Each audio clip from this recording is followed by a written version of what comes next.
കണ്ണൂരിലെ കൃഷ്ണ ജ്വല്ലറിയിൽ നിന്ന് ജീവനക്കാരി 7.5 കോടി തട്ടിയ കേസിൽ അന്വേഷണം പൂർത്തിയാക്കി ക്രൈംബ്രാഞ്ച് കുറ്റപത്രം സമർപ്പിച്ചു. ജ്വല്ലറിയിലെ ചീഫ് അക്കൗണ്ടന്റായിരുന്ന സിന്ധുവിനെയും ഭർത്താവ് ബാബുവിനെയും പ്രതിയാക്കിയാണ് കുറ്റപത്രം തയ്യാറാക്കിയിരിക്കുന്നത്. ക്രൈംബ്രാഞ്ച് സാമ്പത്തിക കുറ്റാന്വേഷണ വിഭാഗമാണ് കുറ്റപത്രം സമർപ്പിച്ചത്. 65ഓളം രേഖകളും 60 സാക്ഷികളെയും ചോദ്യം ചെയ്തതിനു ശേഷം ചൊവ്വാഴ്ച കണ്ണൂർ ജുഡീഷ്യൽ ഫസ്റ്റ് ക്ലാസ് കോടതിയിൽ സമർപ്പിച്ചു.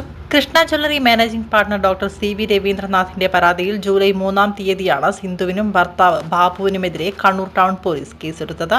സ്ഥാപനത്തിലെ ചീഫ് അക്കൗണ്ടന്റായ സിന്ധു കണക്കുകളിൽ കൃത്രിമം കാണിച്ചു 7.5 കോടി തട്ടിയെടുത്തുവെന്ന പരാതിയിലാണ് കേസെടുത്തത്. കേസിൽ സ്ഥാപനത്തിന്റെ മുൻ ചീഫ് അക്കൗണ്ടന്റായിരുന്ന ചിറക്കലിലെ കെ സിന്ധുവിനെ ചോദ്യം ചെയ്ത് കണ്ണൂർ ടൗൺ പോലീസ് ഹൈക്കോടതിക്ക് റിപ്പോർട്ട് നൽകിയിരുന്നു.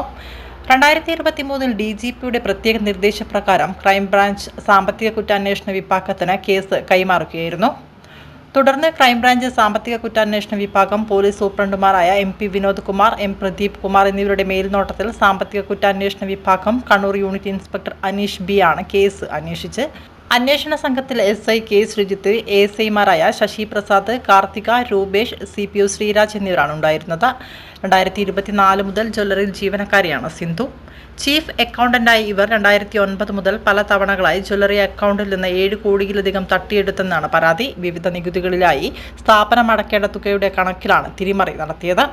കൃത്രിമ രേഖയുണ്ടാക്കി തുക ഇരട്ടിപ്പിച്ച് കാണിച്ചു. സ്വന്തം അക്കൗണ്ടിലേക്കും ബന്ധുക്കളുടെ അക്കൗണ്ടിലേക്കും പണം മാറ്റിയെന്നാണ് കേസ്.